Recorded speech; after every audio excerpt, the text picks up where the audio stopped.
الله أكبر. أشهد أن لا إله إلا الله،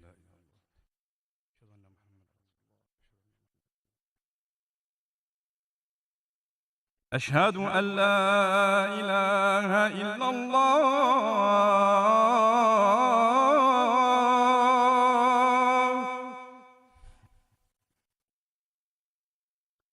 أشهد أن محمدا رسول الله، أشهد أن لا إله إلا الله،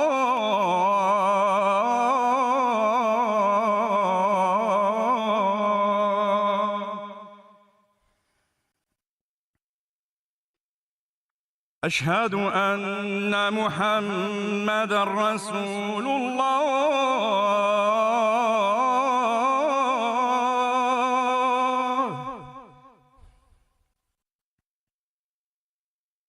أشهد أن محمدا رسول الله،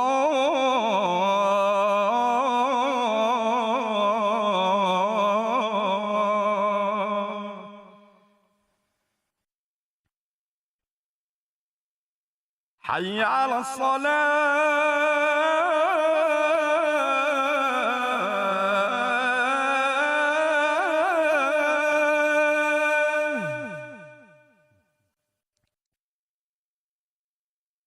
حي على الصلاة،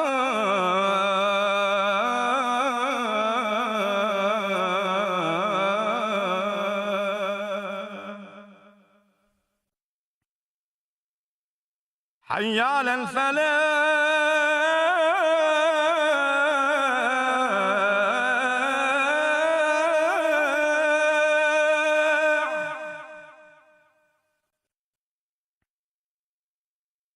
حي على الفلاح.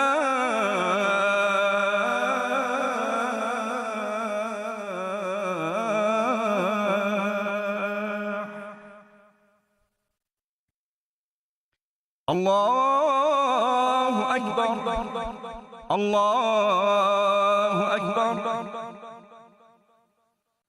لا إله إلا الله.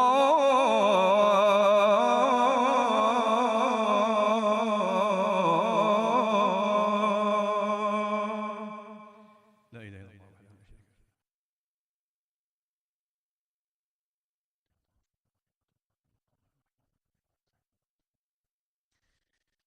الحمد لله ثم الحمد لله،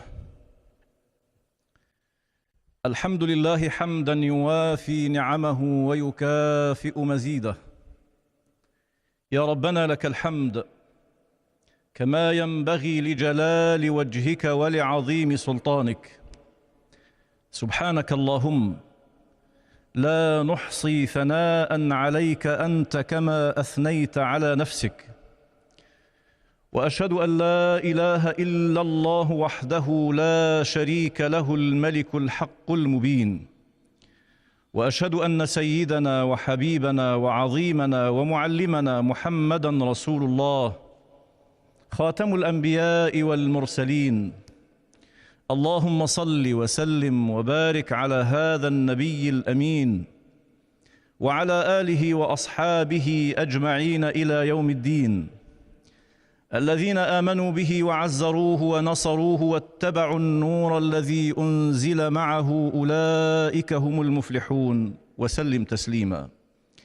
وأوصيكم يا إخوة الإيمان ونفسي المذنبة بتقوى الله عز وجل، فإن تقوى الله هي خير وسيلة يتقرب بها العبد بين يدي ربه يوم لا ينفع مال ولا بنون إلا من أتى الله بقلب سليم. أما بعد، قل بفضل الله وبرحمته فبذلك فليفرحوا هو خير مما يجمعون.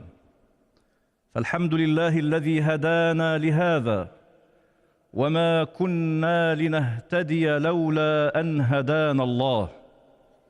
الحمد لله حمدا كثيرا طيبا مباركا فيه كما يرضي ربنا ويشاء.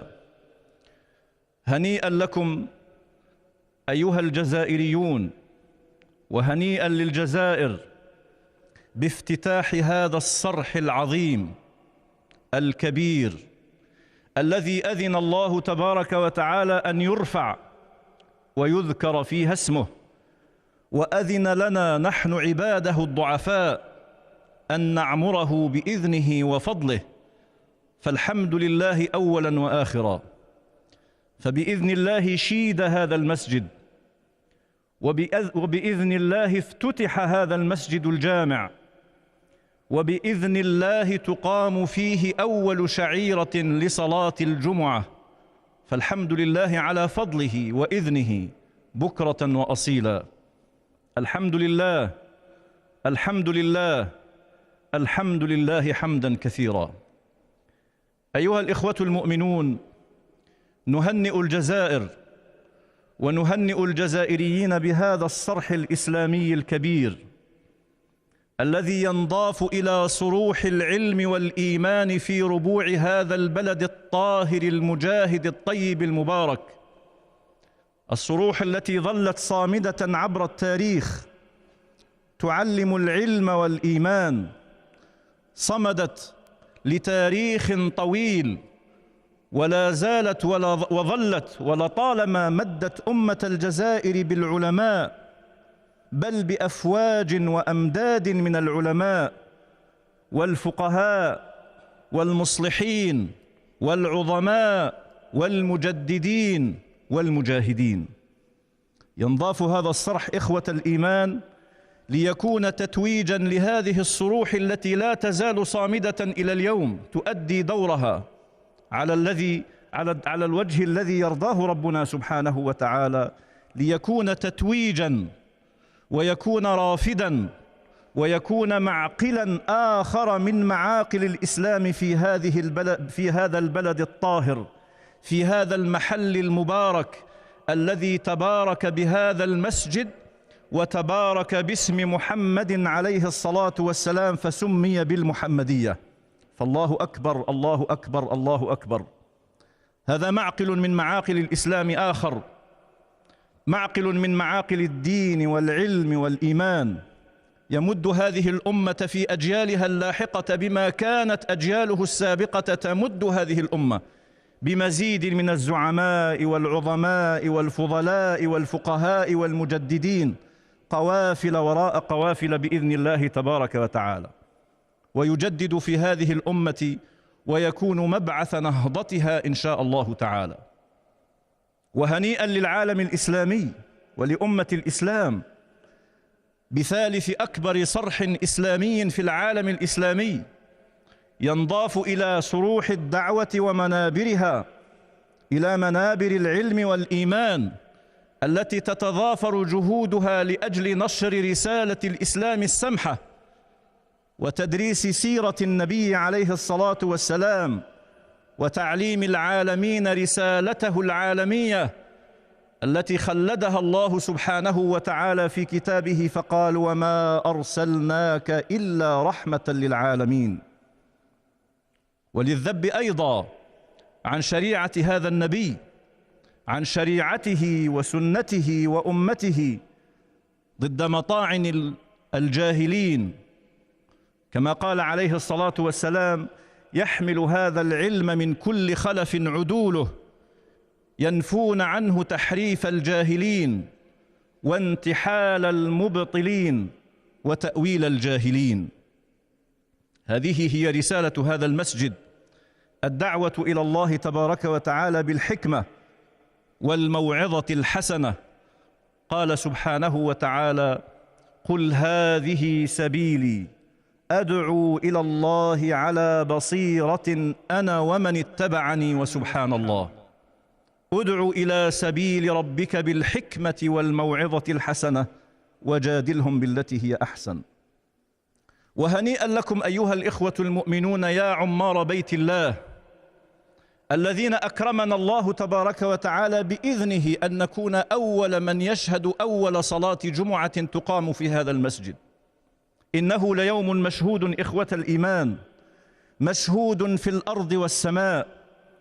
فأما في الأرض لأنها أول مرة تشهد معنا الملائكة صلاة الجمعة كما أخبر بذلك الصادق المصدوق. الملائكة في هذه الأثناء تتراص بين صفوف المصلين تستمع إلى الذكر كما أخبرنا بذلك النبي عليه الصلاة والسلام، فتشهد هذه الجمعة وتشهد على أعمال كل إنسان باسمه ترفعها إلى الله تبارك وتعالى. وأما في السماء فببشارة القرآن الكريم الذي يبشر عمار بيت الله من أمثال وجوهكم الطاهرة، يبشركم الله تبارك وتعالى في قرآنه بالإيمان، ويبشركم بنصيب من الاهتداء. إنما يعمر مساجد الله من آمن بالله واليوم الآخر وأقام الصلاة وآتى الزكاة ولم يخش إلا الله. اسمعوا البشارة: فعسى أولئك أن يكونوا من المهتدين. فالحمد لله، الحمد لله، الحمد لله والله أكبر. أيها الإخوة المؤمنون، كما ترون هذا الصرح المبارك الجامع الكبير، وأنتم تتأملون في فنه وجماله ورونقه وإتقان هندسته وروعة فخامته، لا ينبغي أن يفوتكم إخوة الإيمان أن هذه الفخامة وهذا الجمال والرونق والدقة في الهندسة إنما شيدت وإنما هيئت لبناء الإنسان الصالح الذي ينبغي أن يضاهي بناؤه الباطن جمال هذا البناء الظاهر. هذا المسجد إنما شيد، وهذا جهد مشكور ومأجور إن شاء الله تعالى، وهو تعظيم لشعائر الله تستحقه هذه المساجد، وهي أولى بها وهي أحق بها وأهلها. لا ينبغي أن يفوتكم إخوة الإيمان وأنتم تتأملون روعة هذا الجمال أن مهمة هذا المسجد بناء إنسان صالح ينبغي أن يرتقي إلى كمالات الإسلام. لماذا تنظف المساجد وتطهر؟ لأجل أن ينطبع جمال الظاهر على باطن الإنسان، فيسمو الإنسان حين يدخل إلى المسجد، يسمو بروحه، أن يتطهر باطنه، أن يضاهي في جماله وفخامته ورونقه من خلال سموه إلى كمالات الإسلام وفضائله وقيمه، يضاهي هذا الجمال أو يفوقه. لا ينبغي أن يفوتنا إخوة الإيمان أنما شيدت المساجد لأجل أن تبني عقل الإنسان وروحه وقلبه، أن تبني فكره وعقيدته وسلوكه وأخلاقه. ينبغي أن يكون خلق المسلم مضاهيا لهذا الجمال أو يفوقه. ينبغي أن يكون سمو أخلاق الإنسان وعقيدته واستقامته وانضباطه لا تقل أهمية ولا نظارة ولا روعة ولا رونقا عن هذا الجمال الذي ينبهر به الناس. أيها الإخوة المؤمنون، إننا إذ نحمد الله تبارك وتعالى أن من علينا وأذن لنا بإقامة هذه الشعيرة، أول شعيرة في هذا المسجد، بحمده تبارك وتعالى وفضله، لا يفوتنا أن نحمد الله تبارك وتعالى أيضا أن أذن لنا باستئناف أداء شعائر الجمعة بعد انقطاع دام أكثر من 7 أشهر، وقد هاج ذلك ما هاج من نفوس الصالحين والمؤمنين، وكلكم إن شاء الله صالحون ومؤمنون، عز عليهم فراق بيوت الله. ها هي سنة الله سبحانه وتعالى وقدره يأذن لنا أن نستأنف إقامة صلاة الجمعة، فلا يفوتنا أن نحمد الله تبارك وتعالى على هذا الإذن العظيم، أن أذن لنا سبحانه وتعالى أن نركع بين يديه في ساحات بيوته، تحفنا ملائكته وتتنزل علينا رحماته، ويذكرنا الله في ملأ خير من هذا الملأ.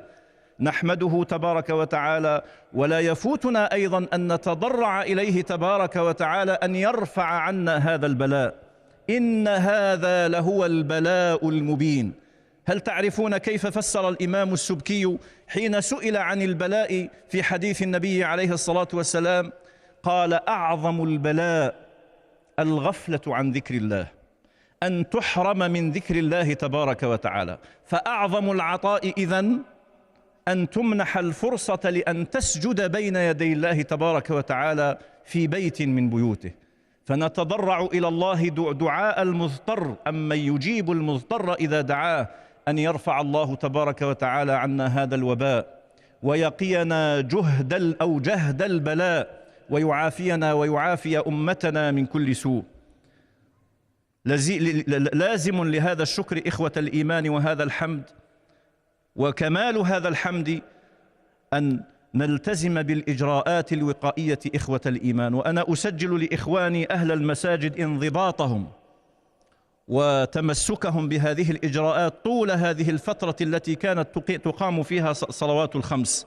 ولكن بعد اشتداد الوباء ينبغي أن يكون أبناء المساجد هم الأئمة والقادة في الانضباط والتمسك والتشدد في هذه الإجراءات الوقائية إخوة الإيمان. هذه من الأسباب التي شرعها الله سبحانه وتعالى لأجل حفظ أرواحنا وأرواح أحبابنا وأبنائنا وآبائنا أصولا وفروعا. وحفظ النفس إخوة الإيمان مقصد عظيم من مقاصد شريعة الإسلام. يقول سبحانه وتعالى: من قتل نفسا بغير نفس أو فساد في الأرض فكأنما قتل الناس جميعا. نعيذكم جميعا إخوة الإيمان أن يتسبب أي منا في أذى أخ مسلم قريبا كان أو بعيدا. ومن أحياها فكأنما أحيا الناس جميعا، أحياها بإقامة هذه الأسباب التي توفر أسباب الحياة وتوفر أرواح الناس. نسأل الله سبحانه وتعالى أن يردنا إلى بيوته ردا جميلا، وأن يتمنن علينا بمزيد عطائه بأن يرفع عنا هذا الوباء المهلك الذي جهد الناس منه أشد الجهد. ونسأله تبارك وتعالى أن يبارك في اجتماعنا هذا. أقول قولي هذا وأستغفر الله العظيم لي ولكم من كل ذنب، فاستغفروه تجدوه غفورا رحيما، وادعوه يستجب لكم.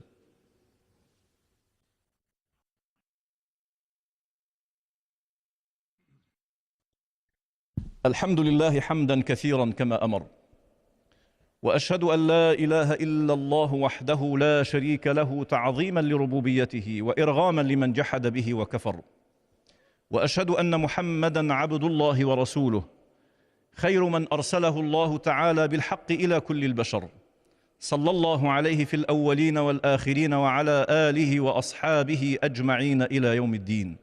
أما بعد، فيا عباد الله، اتقوا الله تعالى وأطيعوه فيما أمر، وانتهوا عما نهاكم عنه وزجر، وأخرجوا حب الدنيا من قلوبكم، فإن حب الدنيا إذا استحكم أسر. واعلموا أن الله تعالى قد أمركم بأمر بدأ فيه بنفسه وثنى بملائكة قدسه فقال: إن الله وملائكته يصلون على النبي يا أيها الذين آمنوا صلوا عليه وسلموا تسليما. فاللهم صل على محمد وعلى آل محمد كما صليت على إبراهيم وعلى آل إبراهيم، وبارك على محمد وعلى آل محمد كما باركت على إبراهيم وعلى آل إبراهيم في العالمين إنك حميد مجيد. اللهم أصلح لنا ديننا الذي هو عصمة أمرنا، وأصلح اللهم دنيانا التي فيها معاشنا، وأصلح اللهم آخرتنا التي إليها معادنا، واجعل اللهم الحياة زيادة لنا في كل خير، واجعل الموت راحة لنا من كل شر. اللهم ارفع عنا هذا الوباء، اللهم ارفع عنا هذا الوباء، اللهم ارفع عنا هذا الوباء. ونعوذ بك اللهم من جهد البلاء وشماتة الأعداء يا رب العالمين. اللهم بارك في اجتماعنا هذا، اللهم بارك في جامعنا هذا، اللهم بارك في عماره، اللهم بارك في زواره، اللهم بارك في عماله، اللهم بارك في القائمين عليه، اللهم اجعله بركة على بركة يا رب العالمين. اللهم اجعل بلدنا هذا آمنا مطمئنا سخاء رخاء وسائر بلاد المسلمين برحمتك يا أرحم الراحمين. وارفع اللهم مقتك وغضبك عنا، ولا تسلط اللهم علينا بذنوبنا من لا يخافك فينا ولا يرحمنا يا أرحم الراحمين. أصلحنا وأصلح ولاة أمورنا وأصلح بهم شعوبهم ووفقهم إلى ما فيه صالح البلاد والعباد برحمتك يا أرحم الراحمين. واجعل اللهم آخر كلامنا في الدنيا لا إله إلا الله محمد رسول الله، ثم احشرنا يوم القيامة في زمرة خير الأنام مع الذين أنعمت عليهم من النبيين والصديقين والشهداء والصالحين، وحسن أولئك رفيقا. آمين آمين آمين. إن الله يأمر بالعدل والإحسان وإيتاء ذي القربى وينهى عن الفحشاء والمنكر والبغي يعظكم لعلكم تذكرون، ولذكر الله أكبر والله يعلم ما تصنعون.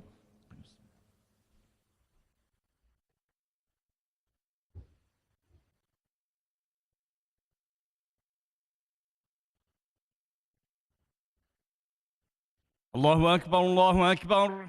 أشهد أن لا إله إلا الله، أشهد أن محمد رسول الله.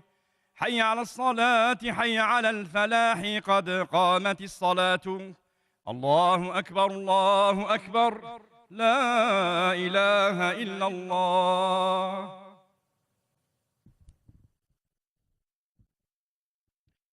استووا واستقيموا واعتدلوا رحمكم الله. ادعوا الله في سجودكم لعلها تكون ساعة الإجابة. الله أكبر. الحمد لله رب العالمين الرحمن الرحيم ملك يوم الدين.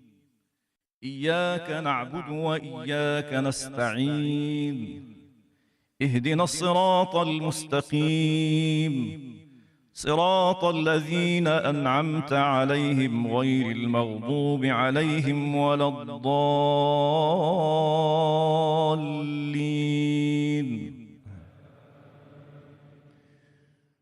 أفحسبتم أنما خلقناكم عبثا وأنكم إلينا لا ترجعون. فتعالى الله الملك الحق، لا إله إلا هو رب العرش الكريم. ومن يدع مع الله إلها آخر لا برهان له به فإنما حسابه عند ربه، إنه لا يفلح الكافرون. وقل رب اغفر وارحم وأنت خير الراحمين. الله أكبر.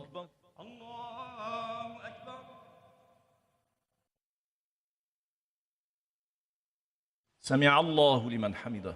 ربنا ولك الحمد. الله أكبر. الله أكبر. الله أكبر. الله أكبر. الله أكبر. الله أكبر. الله أكبر. الله أكبر. الحمد لله رب العالمين الرحمن الرحيم ملك يوم الدين. إياك نعبد وإياك نستعين. اهدنا الصراط المستقيم، صراط الذين أنعمت عليهم غير المغضوب عليهم ولا الضالين.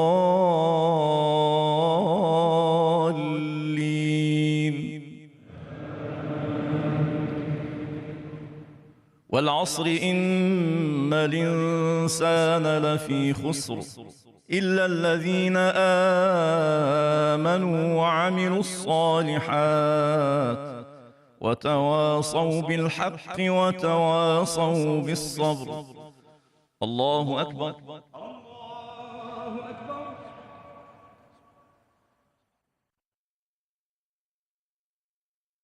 سمع الله لمن حمده. ربنا ولك الحمد. الله أكبر. الله أكبر.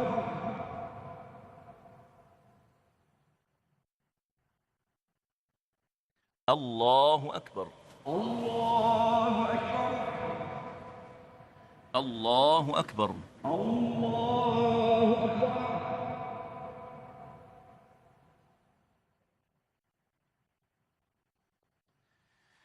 الله أكبر. الله أكبر.